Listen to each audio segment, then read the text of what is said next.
Hey guys, it's Katie at scrappinkaty.ctmh.com, and I am joining the Close to My Heart Twisted Sisters to bring you a twisted way to use a new So product. for today's Twisted Sister YouTube hop, I am featuring the Thin Cut, the Yuletide Borders Thin Cut from the November-December 2020 catalog.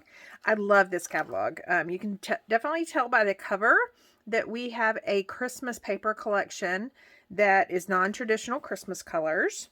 And then we also have a gorgeous Serenity paper packet, just blues and golds. And even though I'm not usually a gold person, there's just something so regal about this collection. So the thin cut that I'm featuring is toward the back of the catalog, and you can find it on page 41, and it's called Yuletide Borders. And so I'm going to show you a fun way to use this, maybe a way that you haven't thought of before.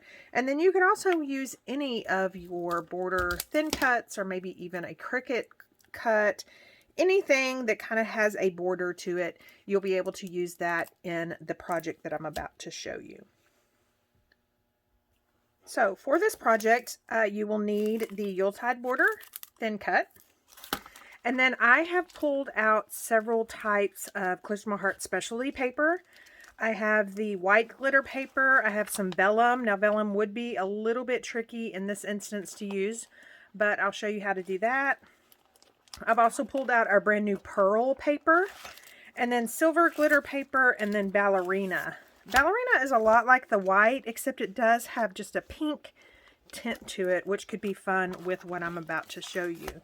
You also need several glass containers, and then I even have one that looks like this, that a tea light just gets dropped down into the center. And then I also prefer to use battery operated tea lights. You can get these at Dollar Tree, Walmart, anywhere like that. And then they also have the larger ones, or you can always use a real candle. So I'm going to open up my thin cut. Now I prefer just to use my micro tip scissors and slide my scissors into that flap. And then I just cut along the top, and then I just take the sticky part off. And that way I don't have to worry about it. These are magnetic sheets that our thin cuts come on. So you don't have to worry about the thin cuts falling out of this envelope. They're not going to fall out. So you really don't need a closure on them anymore. And then off camera, I'm going to go cut a couple of these borders with these specialty papers. Okay, so I have cut a bunch, as you can see here. I've just cut a bunch of the borders, the snow-capped houses, the lights, and then I've got these borders right here. And the fun thing I like about the Christmas lights, and I hope it ends up working, but it also comes with a single bulb as a thin cut. So you get this string of lights, but then you have that single bulb. And so you can cut those from different colors, and then you just glue this string, and it's very delicate, and you just glue that string over the light bulb. And that's so pretty. Okay, so now I'm going to show you how to elongate this cut. Now, you've already seen that I've cut several of these as the border is intended, so just the length of the border. And now I'm going to show you how to piece them together so you can get a 12-inch piece. Now, the one thing I love about Close to My Heart's die cut machine is our cutting mats are long and they're 6 inches wide. So it allows you to use a whole lot of different thin cuts, not only Close to My Heart brand, but a whole lot of different ones. And then it's going to allow you to do this elongated thin cut that I'm about to show you. So what we want to do is, let me get the platform. What we want to do is we want to make sure that when we cut this, let's move it down here. We want to make sure that this doesn't go to that cut line, if that makes sense. So on the cutting mat, we are going to tape this like this. And I prefer to use wherever I put it. There's 3M tape. I use the purple tape. Whatever works best for you and whatever sticks. So I prefer to always not only tape my thin cut to my paper somehow, but I also want to tape it to my cutting mat as well. Okay, so that piece I used for all that glitter paper, so it's not really sticking. So I'm going to just take some of my new tape and I'm going to tape it down to that cutting mat, so when I flip the cutting mat over, then it'll stay in place. And again, I always want some of it on the paper that I'm cutting, and then definitely some of it on the cutting mat itself. And that way when I flip it over, it's going to stay intact. And if you can see here, see how my cutting mat isn't putting pressure on that end? And that way it's not going to cut, if that makes sense. Now I am going to move it just like this because I don't want to happen to maybe break my thin cut. But it's still the same concept. As long as this is not putting pressure on this when it's rolled through the machine, it won't cut. Okay, so I have cut that. It's going to stay a part of this because it doesn't have an end cut, if that makes sense. So now I'm going to put that vellum right here.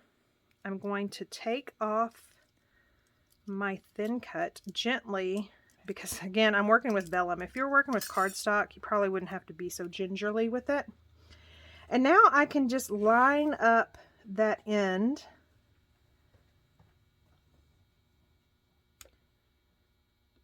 And I want this end to go kind of in here because, again, I'm not going to be cutting this. Otherwise, it would cut it in half and then all the work we did before wouldn't really work. So I am going to kind of flip this over and just make sure I have this lined up. So see, I want that cut lined up.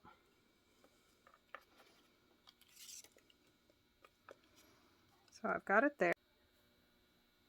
So now I have this lined up, and then I do not have the cutting mat putting pressure on that end, and I'm going to go run that through the die cut machine, and we should have a long border.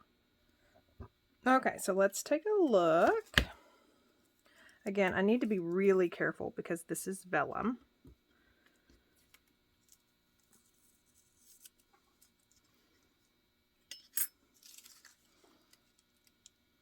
Didn't quite get them lined up as well as I wanted, but you can see here that now we have a long border. Okay, so I've cut this long piece using that white glitter paper, and it's so pretty.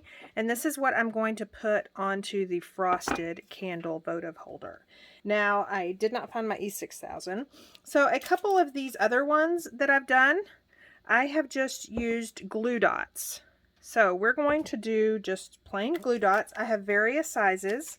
I have some really large ones, and then not the minis, but just kind of, I don't know what they're called.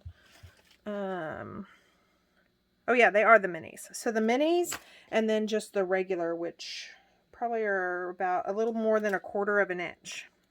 Now also keep in mind, we all know how hard it is to wrap a straight edge around a round surface. And then we know we're going to have a seam. So see where this little flocking has kind of worn off? I definitely want that in the back of my votive holder. So I'm going to just lay that down and then walk my way around this votive holder, making sure that I just have those glue dots, and I just make sure that they are secured on, and then right here is where I can cut it. And that's actually pretty perfect. It's right at the end of this house, so I can judge it. And then I do want to kind of, tore it. Good thing it's a seam. I wanted to pull that up. And so that is validation that these glue dots really work well. And so I tried to get as flush around the bottom as I could. And so there it is. Now, you won't see until the end of the video how this looks with the candle on. But let me show you. I've also, remember that vellum one that we did showing you how to stretch? I'm going to put that one on here. And vellum is going to be tricky, but I'm hoping the glue dots will get it done without showing whenever the light is off. And then I wanted to show you some fun things. Of course, this is a candle, and I just added this base or this border around the bottom. Now, you do want to be careful and make sure that you watch. If you were to light this candle, you want to make sure that it doesn't burn all the way to the bottom. And then, of course, we have this one. There's the seam. So here is the top or the front. And then we have this one with the lights. I just love how that one turned out. And then we have this large one, and I used the pearl paper for this one, and then I glued down a tree right here. And then I can put some snow in there, some glitter. You know, the bath salts that you soak in, they're so flaky. I love using those for these type of projects. And then, of course, we have this one, and I'm going to see if these glue dots will actually show once I turn on the light. Okay, so here is a look at those with the lights turned off and then those battery charged votive holders or the battery charged candles in the votive holders. And I really like it. This one might be my favorite. Now this is the frosted one with the, I think that was glitter, silver glitter on the bottom, maybe white glitter. I can't remember. When I turn on the light, we'll see.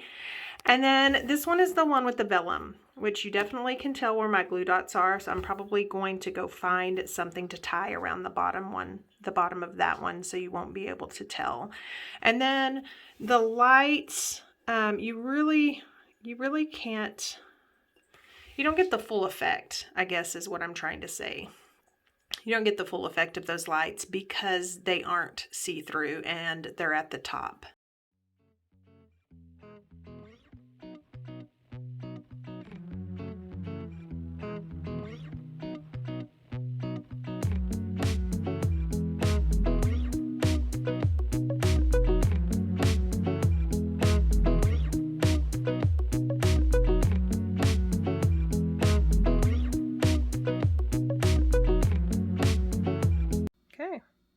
And I think that's going to fix the problem. I'm not going to take you back to my bathroom to show you with the lights off, but I think that'll fix the problem. You'll still get to see, you know, the houses around the top in vellum. And then I'm wondering if you were to put some snowflakes. These are a little bit too big. But you know, that would be cute too. So there's just endless possibilities. Again, what was meant to be a Christmas stamp set for paper projects and paper crafts, you can easily use, and I'm sure as a crafter you know this, you can use anything in your scrapbook room to make stuff that's not just scrapbook pages and cards. So I hope you were inspired today. If you have any questions, I would love to hear them. And if you decide to make these, I would also love if you would tag me and let me know what you came up with.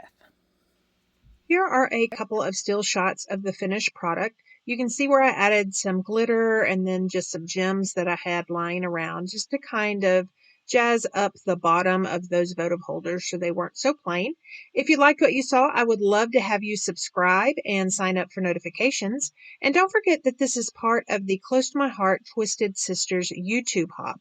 So your next stop is Miranda, and her video is linked below.